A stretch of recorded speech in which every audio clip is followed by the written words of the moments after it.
인간은 아무것도 정해진 것 없는 상태에서 세상에 내던져진 상태입니다. 따라서 인간은 스스로 이제 인생의 방향과 목적을 설정하고 길을 찾아야 하죠. 그 과정에서 지금 내가 가고 있는 길이 올바른지에 대해서 항상 의구심을 갖게 되고 그 결과 방황을 하는 경우도 자주 생기게 되는 거죠. 말하자면 방황은 신이 죽은 시대를 살아가는 인간이 스스로의 삶의 목적과 방향을 찾는 과정에서 자연스럽게 생기는 실존적 반응이라고 볼 수 있습니다. 그렇다면은 자기 삶, 자기 인생에 대해서 고민하고 노력하는 사람일수록 방황을 더 많이 한다는 얘기가 되는 건가요? 맞습니다. 그 괴테 파우스트의 방황과 관련된 유명한 대사가 나오는데 이게 파우스트의 주제이기도 합니다. 인간은 노력하는 한 방황하는 법이다. 그러니까 소설에서 이 말은 하느님이 악마와 내기를 하는 과정에서 인간에 대해 확신하면서 언급한 표현인데요. 하느님은 인간이 비록 어두운 충동 속에서 방황을 하는 경우가 많지만 착한 인간은 결국에는 무엇이 올바른 길인지를 알고 찾아간다라고 봤습니다. 주인공 파우스트도 학문의 한계를 절감하고 절망에 빠지는 듯 온갖 방황을 하죠. 심지어 악마에게 영혼을 파는 계약도 감행하지만 결국에는 사랑의 힘과 신의 은총으로 구원을 받게 됩니다. 이렇듯 방황이란 자아의 한계를 넘어서려고 노력하는 사람에게 주어지는 일종의 시험대 같은 겁니다. 자아의 한계를 넘어서려고 노력하는 사람에게 주어지는 일종의 시험대. 네. 그렇다면 이제 뭐 더욱 열심히 도전하고 더욱 열심히 살수록 이런 더 방황을 많이 할 수 있죠. 시험대가 계속 주어진다는 얘기잖아요. 그렇죠. 맞습니다. 독일 철학자 에릭 프롬이 건전한 사회라는 책에서 인간이 방황할 수밖에 없는 이유에 대해서 설명하고 있는데 약간 긴데 한번 들어보십시오. 인생이라는 것은 정신적인 면에 있었으나 심리적인 면에 있었으나 당연히 불안하고 불확실한 것이다. 우리가 태어났고 또 죽을 것이라는 사실에만 확실성이 있다. 강력하고 지속적일 것으로 기대되는 힘 또는 결정을 하거나 위험을 무릅쓰거나 책임을 지거나 하는 필요성을 벗어나게 해주는 힘에 복종할 때만이 그 같은 완전한 안전이 존재한다. 자유로운 인간은 필연적으로 불안하고 사고하는 인간은 필연적으로 불확실하다. 프롬이 보기에 인생은 기본적으로 불안하고 불확실합니다. 안전함이 보장되는 경우란 신처럼 강력한 힘에 복종할 때나 또는 결정이나 위험이나 책임을 나 대신 해줄 수 있는 누군가, 주로 권력자죠. 네. 권력자에게 복종할 때뿐입니다. 그런 경우는 안전을 보장받는 대신에 자유를 포기해야 되는 거죠. 결국 누군가에게 복종하지 않고 스스로의 힘으로 살아가고자 하는 사람은 필연적으로 불안과 불확실함을 감수해야 합니다. 그 과정에서 뒤따르는 방황의 시기 또 견뎌야 하는 거죠. 이처럼 방황은 자기 힘으로 인생을 개척하고자 하는 자유로운 영혼이 지불해야 되는 대가라고 할 수 있겠습니다. 방황은 어쩔 수 없는 것이긴 한데 네. 이제 너무 길어져도 이제 안 좋잖아요. 그렇죠. 그러니까 네. 그 방황의 시기를 좀 줄일 수 있는 방법이 있다면 좋을 예. 텐데요. 왜 인간이란 단어를 한자로 풀어보면 사람 인자에 사이 간자를 쓰잖아요. 그래서 인간은 무엇과 무엇 사이에 걸쳐 있는 사이 존재라고 해석할 수 있는데요. 무엇과 무엇 사이냐? 철학자 니체는 인간을 벌레와 초인, 위버맨시라는 그 사이에 걸쳐 있다고 주장합니다. 그러니까 니체가 보기에 인간은 벌레로 태어나서 초인이 될 때까지 끊임없이 변모하는 과정에 있습니다. 따라서 대부분의 인간은 벌레와 초인 사이 어딘가에 위치하고 있겠죠. 물론 뭐 벌레 쪽에 가까운 사람도 있고 네. 초인에 더 가까운 사람도 있을 겁니다. 예. 철학자 파스칼은 인간을 이렇게 정의합니다. 무한에 비하면 허무, 허무에 비하면 전체, 허무와 전체 사이에 걸려있는 중간자이다. 그러니까 인간은 두 시면 허무와 무한, 허무와 전체 사이에서 방황하는 존재라는 거죠. 물론 파스칼이 말한 무한이나 전체는 신을 뜻합니다. 결국 인간은 벌레나 무로 태어나서 초인이나 신으로 이행하기 위해 노력하는 존재고 그 과정이 쉬울 리가 없겠죠. 해서 방황을 하게 되는 겁니다. 예. 그럼 이 초인이 되기 위해서 노력하는 과정이 방황이라는 건가요? 예, 맞습니다. 인생은 좀 그저 그렇게 설명하고 있는 거죠. 스토아 철학자 에픽테토스도 인간을 사이 존재라고 봤는데요. 에픽테토스는 니체와 파스칼과 달리 좀 더 현실적으로 표현했는데 그는 인간을 어린아이와 어른의 중간에 위치한 존재라고 봤습니다. 이때 그가 말하는 어른이란 단지 나이를 먹은 사람이 아니라 철학자로 나아가는 원리들에 충실한 삶을 사는 사람들을 뜻합니다. 그러니까 즉 어린아이가 철학적 원리에 충실한 삶을 살다 보면 조금씩 어른으로 변모하게 된다라는 건데요. 그가 보기에 최고의 어른은 소크라테스예요. 왜요? 최고의 철학자이기 때문이죠. 네. 결국 모든 사람은 철학적 원리와는 동떨어진 삶을 사는 어린아이와 최고의 철학자인 소크라테스 사이 어딘가에 존재하고 있습니다. 해서 에픽테토스는 이렇게 조언합니다. 네가 아직은 비록 소크라테스가 아니라고 할지라도 소크라테스가 되고자 바라는 듯이 살아야 한다. 그러니까 비록 소크라테스의 경지에 이르지 못했더라도 목표를 그곳으로 삼고 철학적 원리에 따라 살고자 노력하라라는 뜻입니다. 그럼 그 소크라테스처럼 철학적 원리에 따라 살면은 방황이 좀 줄어들 수 있는 건가요? 사실 그 부분은 장담할 수는 없습니다. 일시적으로는 어쩌면 더 많은 방황을 경험할 수도 있는데요. 근데 이제 길게 보면 예. 방황의 기간이 짧아지는 건 확실합니다. 철학은 본래 삶의 본질이나 자기가 처한 존재 상황에 대해서 끊임없이 질문을 던지는 학문이거든요. 따라서 철학적 원리에 따라 사는 사람은 나는 누구인가? 나는 지금 어디로 향하고 있는가? 지금처럼 살아도 좋은가? 등등의 본질적인 질문을 스스로에게 던지며 살게 됩니다. 그 과정에서 방황을 경험하는 일도 많아지게 되겠죠. 하지만 그런 사람은 방황의 과정을 불행으로 해석하지 않습니다. 절대적인 신이 아닌 유한한 인간이 방황을 하는 건 너무도 당연한 거거든요. 반면에 철학적 원리대로 살지 않는 사람, 다시 말해 스스로의 존재 상황에 질문을 던지지 않는 사람은 방황하는 경우도 적습니다. 하지만 운명의 굴곡에 따라 매번 이리저리 흔들리며 살아가게 되는 거죠. 이 철학을 해야 방황하더라도 깨달음을 얻을 수 있는 반면에 예. 배회하는 경우는 줄어든다는 말씀이군요. 예.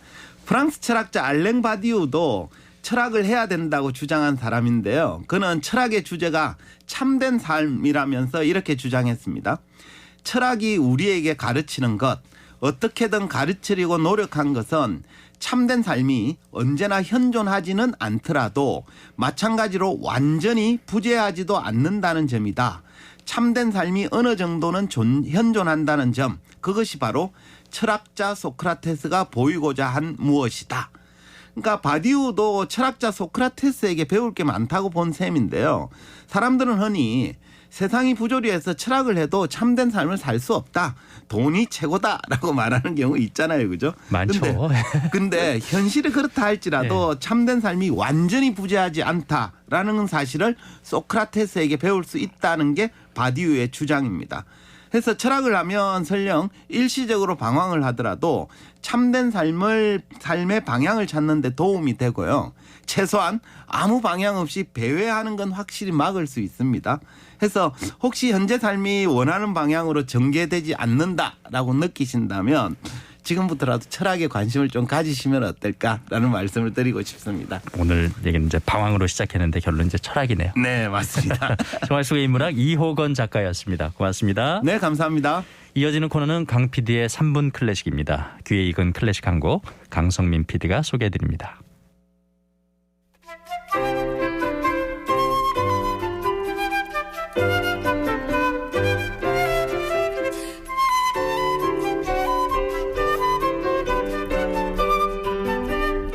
안녕하세요. 강성민 PD입니다. 1월 들어 전주곡을 들어보고 있는데요. 오늘은 드뷔시의 전주곡집 1권 가운데 8번째 곡 갈색머리 아가씨를 골라봤습니다. 드뷔시는 1910년에 발표한 전주곡집 1권의 12곡, 1913년에 발표한 전주곡집 2권의 12곡, 이렇게 총 24곡의 전주곡을 작곡했는데요. 쇼팽이 바흐의 영향을 받아 24개의 전주곡을 작곡했듯이 낭만시대 이후 작곡가들이 전주곡을 24편 쓰는 것이 일종의 유행이었던 것 같습니다. 드뷔시 작품에는 특별히 각각의 전주곡에 모두 제목이 붙어있다는 점이 다른 작곡가들의 전주곡과 구별되는 점인데요. 드뷔시가 문학과 미술에서 많은 영향을 받은 인상주의 음악가이기 때문이 아닌가 합니다. 드뷔시의 전주곡 가운데 가장 유명한 곡은 아마 오늘 소개해드릴 갈색머리 아가씨일 텐데요. 갈색머리 아가씨는 르콩트 드릴이라는 시인의 작품에서 제목을 따왔고 시의 내용은 이렇습니다. 누가 이 싱그러운 아침에 활짝 핀 꽃밭에서 노래하는가.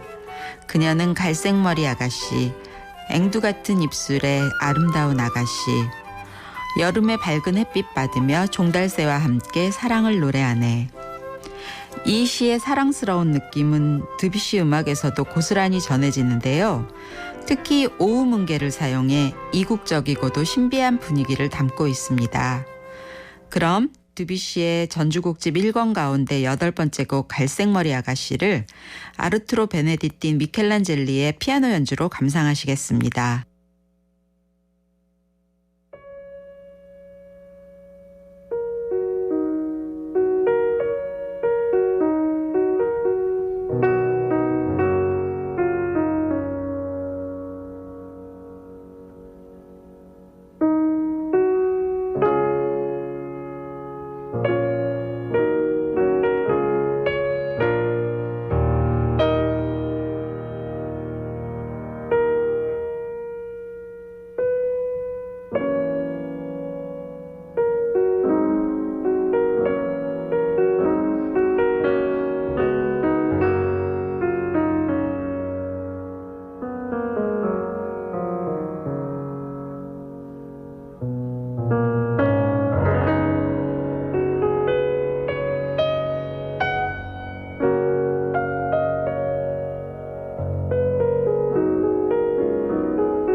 드뷔시 전주곡집 1권 가운데 갈색머리 아가씨를 아르투로 베네데티 미켈란젤레의 피아노 연주로 전해드렸습니다.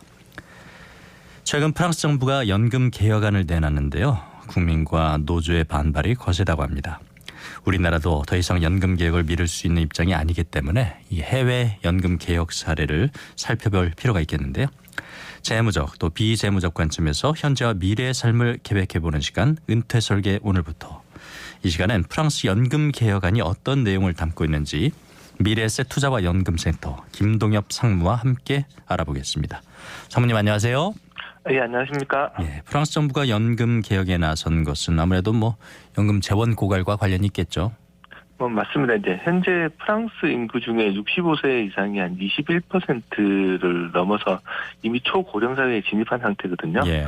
그래서 2017년 기준으로 이제 프랑스 GDP 기준으로 봤을 때 연금 관련 공적 지출이 차지하는 비중이 한 13.6% 정도 돼서 OECD 평균 7.7%보다 거의 한 2배 가까이 되거든요. 예. 이 같은 상황에서 이제 지속적으로 연금 제도를 유지해 나가려면 이제 연금 개혁이 필요하다는 게 이제 프랑스 내부에서도 이제 되게 많은 의견들을 가지고 있다라고 보시면 될 것 같고요. 프랑스 연금자문위원회라는 곳에서 이제 지난해 9월에 발표한 보고서를 한번 보면 2023년에서 2027년 사이에 이제 연금 재정이 급격하게 이제 악화되기 시작할 거라고 이제 진단을 하고 있고 2032년이 되면 매년 적자가 이제 국내 GDP, 그러니까 GDP의 한 0.3에서 0.4% 정도 된다라고 예측했는데 이게 어느 정도냐면 연 100억에서 120억 유로, 우리나라 돈으로 한 13조 원에서 한 16조 원 정도의 적자가 발생하는 셈이에요. 예. 이러니까 이제 연금 개혁을 안 할 수는 없잖아요. 그렇죠. 그래서 이제 이번에 개혁안대로 따라가게 되면 이제 뭐 2030년이 되면 한 177억 유로 정도 흑자를 낼 수 있다고 하니까 말씀하셨듯이 연금 재정 구갈이 이제 개혁의 가장 큰 이유라고 보시면 될 것 같습니다. 그 프랑스 연금 개혁안의 구체적인 내용은 어떻게 되나요? 뭐 연금 개시 시기를 뒤로 늦추자는 것들이 이제 주요 골자라고 보시면 되는데 프랑스는 우리나라랑 좀 다르게 이제 연금을 부가 방식으로 하거든요. 필요한 연금을 세금처럼 걷어서 주는 제도로 되어 있는데 정년퇴직 이후에 일정한 기간이 지나면 우리나라는 일정한 기간이 지나야지 연금이 개시되잖아요. 예. 프랑스 같은 경우는 정년 딱 채우자마자 연금을 지급하는 구조로 되어 있기 때문에 이게 연금 개시 시기를 늦춘다는 건 일하는 기간을 또 더 늦게까지 가져가야 된다는 그러겠네요. 보면 됩니다. 이제 이번 개혁안이 통과되면은 이제 현재는 62세로 되어 있는 정년, 그러니까 연금 개시 시기가 올해 9월부터 프랑스 시민들 나이 받는 나이를 3개월씩 계속 늦춰요. 예. 그래서 2030년이 되면 64세까지 늦추는 걸로 되어 있고요. 또 연금을 이제 100% 받으려면 일해야 되는 기간이 있잖아요. 예. 그 기간이 42년으로 되어 있는 게 2027년부터는 한 43년으로 1년 좀 연장되니까 좀 더 오래 일하고 연금을 좀 더 늦게 받는 구조로 연금을 개혁하는 안이 남아 있는 거고요. 대신에 이제 좀 저소득층을 좀 보강을 해주는 게 뭐냐면 최소 연금 수급액을 최저임금의 75%, 그러니까 우리나라 돈으로 월 135만 원 정도 연금을 받고 있던 거를 한 85% 수준으로 높이면 한 160만 원 정도로 인상을 해서 이 부분은 조금 개선되는 부분들이 있는 것 같고요.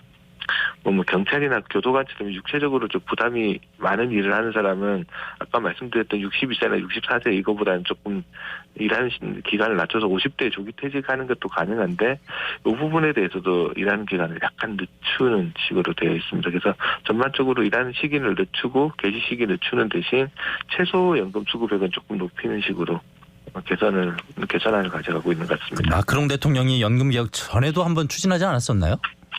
이게 처음에 되자마자 2017년에 처음 집권했을 때 당시에도 연금개혁 추진을 했었거든요. 예. 당시 이제 프랑스 연금제도는 직업별로 다양하게 돼 있는데 한 42개 정도 되는 연금제도를 좀 합쳐가지고 단순화하면서 정년을 한 62세에서 65세로 높이려고 그때도 시도는 했었어요. 예. 근데 안을 나오자마자 2019년도 12월에 이제 프랑스 노조들이 총파업을 하는 반대 엄청나게 거세게 맞아요. 기억나네요. 했었거든요. 그때 노란 조끼 뭐 움직임도 있었고 막 그랬던 거 기억이 나실 겁니다. 그러다가 이제 코로나19 발생하면서 연금 개혁에 대한 논의들 자체가 이제 아예 중단된 상태였거든요. 그랬군요. 예.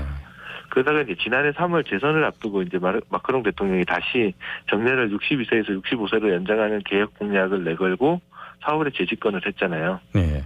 그리고 이제 지난해 그 선거 과정에서 올해 2023년 여름부터 새 연금 제도를 시행하겠다. 그리고 그 안을 올해 발표하겠다고 했었는데 지난 1월 10일 날 이제 연금 개혁안을 공개를 하면서 지금 프랑스 정부뿐만 아니라 이제 시민 단체들이나 노조들이나 다 이제 뭐 난리가 나 있는 상황이라고 보시면 될 것 같습니다. 네. 뭐 국민들의 반응은 뭐 당연히 호의적이지 않겠죠. 늦게 연금 준다는데 그게 좋아하는 사람은 많지 않을 것 같은데 그렇습니다. 현재 반대 여론이 상당해서 이제 사회 내부적으로 긴장감이 되게 높은 상태라고 보시면 되고요. 특히 노조 중심으로 한 개혁 반대파들이 지금처럼 연금 수령 시기를 늦추면 취약계층들이 노후 빈곤에 내몰릴 수 있고 특히 나이를 기준으로 하다 보니까 일찍 일을 시작하는 사람들이 대부분 좀 취약계층들이잖아요. 예. 이분들 그러니까 일찍 일을 시작하는 저 숙련 노동자 같은 경우는 보험료를 더 오랫동안 내야 되니까 더 불리하다라고 이렇게 주장을 하는 부분들이 있습니다. 그래서 또 강경한 노조부터 해서 온건한 노조까지 대다수의 노조들이 이제 정년 연장에는 반대하고 있고요. 또 파업으로 또 강경하게 대응하겠다고 으름장까지 놓고 있는 상황이기는 한데 내부적으로 의견을 들어보면 2017년, 18년에 그때 개혁할 때만큼의 강한 반대는 아니지 않냐라는 이런 분위기를 띠고 있는 것 같습니다. 전체 여론은 어떻대요? 국민 전체 여론. 여론조사 결과를 좀 살펴보면 여론조사 기관 입소스가 지난 7일 날 조사한 바에 따르면 이 반대 의견이 한 79% 정도 나왔고요. 엘라베라는 조사기관이 한 10일에 조사한 결과를 보면 개혁안 반대가 한 59% 정도 나와서 반대 의견이 좀 여론들도 되게 높다라고 보시면 될 것 같고요. 근데 이런 반대 의견에도 불구하고 조사 응답자들의 한 75% 정도는 그래도 연금 개혁안은 국회를 통과하지 않겠냐. 이런 의견들도 있습니다. 그리고 또 재밌는 부분은 이미 연금 받으시는 분들이 있잖아요. 예. 기존의 연금 수급자들은 한 60% 정도가 또 개혁안을 지지하는 걸로 나오고 있습니다. 예. 입장이 다 다르니까. 예. 의회에서 결국 법안이 통과돼야 이게 개혁이 되는 건데 의회 상황은 어떻습니까? 프랑스도 이제 여소야대 정권이거든요. 예. 집권당인 르네상스를 포함한 범여권이 현재 하원 의석이 한 577석 정도 되는데 과반에 훨씬 못 미치는 250석만 차지하고 있어요. 예. 이 같은 상황이 좀 난망하잖아요, 보면. 그럼요. 예. 근데 이제 거기다가 이제 극자 성향을 가지고 있는 굴복하지 않는 프랑스라는 이제 극자 성향 정당이나 극우 성향을 가지고 있는 단체들 모두 다 이제 반대를 하고 있거든요. 완강히 반대하겠죠, 지금. 예. 근데 이제 재밌는 거는 또 캐스팅 보트를 쥐고 있는 중도우파 공화당 같은 경우가 또 개혁안에 약간 긍정적인 반응을 보이고 있어서 이렇게 되면 또 하원을 통과할 가능성도 상당히 있는 거 아니냐. 라고 이제 조심스럽게 점치고 있습니다. 예, 우리가 이렇게 프랑스 사례를 살펴보는 이유도 우리도 지금 연금 개혁 얘기가 논의가 계속 나오기 때문이거든요. 예, 맞습니다. 이제 우리나라 정부도 이제 연금 개혁이 3대 개혁 과제 중에 하나라고 이야기를 하고 있잖아요. 예. 그래서 이제 연금 개혁의 근거가 되는 5차 국민연금 재정 추계, 이제 국민연금 재정을 5년 단위로 한 번씩 계속 제대로 지급할 수 있냐를 추계를 하는데 예. 이게 원래 올해 3월에 발표 예정이 되어 있었는데 이거를 이번 달까지 좀 당겨서 발표하겠다라고 이야기하거든요. 예. 이거 이유가 뭐냐면 빨리 당겨서 그 결과를 보고 개혁 추진을 좀 더 빨리 해 나갔다라는 거잖아요. 예. 근데 이게 보면 2013년의 재정 추계를 보면 국민연금이 한 2060년에 고갈될 거라고 하다가 2018년의 추계에서 4차 추계에서는 2057년으로 한 3년 정도 당겨졌거든요. 예. 이번에도 좀 발표를 하게 되면 좀 더 당겨질 거 아니냐. 그러면 최근에 이제 이 같은 흐름들을 보면은 연금 개혁을 계속 뒤로 미룰 수만 있는 건 아니니까 빨리 추진하자라는 의견들이 많은 것 같습니다. 재원 고갈 막으려면 보험료를 더 내야 하는 건가요? 지금 이대로 두면 아무리 낙관적으로 봐도 1992년생이 65세가 되는 2057년에는 국민연금 기금이 모두 바닥나거든요. 2057년이요? 92년생 이후에 태어난 사람들 입장에서는 보험료 내면서도 이건 내가 받을 수 있을까 그런 생각하게 될 거잖아요. 예. 당연한 것 같고 또 한국보건사회연구원이 최근에 이제 국회 입법조사청에 이제 재정안정화, 국민연금 재정안정화를 연구 용역 보고서를 제출했는데 예. 보고서 내용을 보면 현재 보험료율을 계속 유지해 나가면 국민연금 재정이 한 2040년부터 적자로 돌아설 거로 봤습니다. 예. 이거 막으려면 현재 이제 국민연금 자기 소득의 9% 정도 내는 걸로 되어 있는데 이걸 2배가 넘는 한 21.89%까지 끌어올려야 된다. 이런 보고서를 최근에 냈었어요. 그 보험료율이 너무 높은 거 아닌가요, 그러면? 그렇죠. 이게 이제 지난해 12월에 이제 국민연금 전문가 포럼에서도 이런 비슷한 보고서가 났는데 당시만 하더라도 2025년까지 해서 한 15% 정도까지 올려야 된다라는 내용이 있었는데 그것보다도 또 훨씬 더 높은 거라고 보시면 될 것 같습니다. 그래서 이게 좀 쉽지는 않을 텐데 또 재정 건전화를 하려면 또 불가피하긴 해서 이 부분에 좀 갈등이 많지 않을까라는 의견들이 많습니다. 보험료를 크게 높이면 저항도 그만큼 커질 텐데요. 그런데도 불구하고 이제 보건사회연구원에 이 같은 레포트를 낸 게 보면 2057년 정도 되면 그 연금이 고갈된다라는 것 이것도 이미 5년 전의 통계잖아요. 예. 그게 좀 더 당겨질 수도 있고 특히 2020년에 국회 예산처가 이제 조사한 바를 보면 2055년경이면 고갈될 거라고 보는 의견들이 많거든요. 거기다가 이제 더 중요한 건 뭐냐면 이제 지금 납입하는 사람이 자기가 확실하게 연금을 받을 수 있냐. 아까 말씀드렸듯이 92년생 같은 경우는 자기 연금 받는 시기 되면 이제 연금이 하나도 없어지게 되잖아요. 이런 불안감들을 어떻게 해소시켜 줄 수 있냐, 이 부분들이 훨씬 더 중요한 부분들인 것 같습니다. 사회적 합의를 과연 어떻게 도출할 것인지 참 어려운 과제입니다. 그렇죠. 이제 이 연금 개혁을 하겠다는 보면 개혁의 취지에는 다들 공감을 하잖아요. 네, 근데 방법론을 두고는 각자 자기 입장이 다 다르다 보니까 그러니까요. 서로 다른 의견을 낼 수밖에 없고, 보통 총론에는 찬성을 하는데 강론이 다 다르니까 사회 갈등이 되게 커질 수 있을 것 같은데, 많은 디테일이 있다고 이 부분을 세부적으로 내용을 어떻게 조율하고 합의해 나가느냐가 개혁이 어떻게 성공하느냐의 가장 중요한 관건이라고 생각을 합니다. 예, 말씀 잘 들었습니다. 네, 감사합니다. 미래에셋 투자와 연금센터 김동엽 상무였습니다.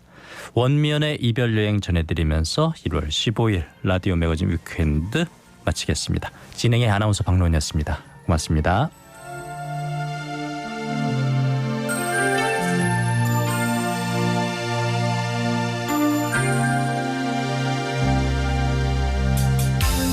투명한 너의 눈빛이 어쩐지 부담스러워 아무런 말도 못하고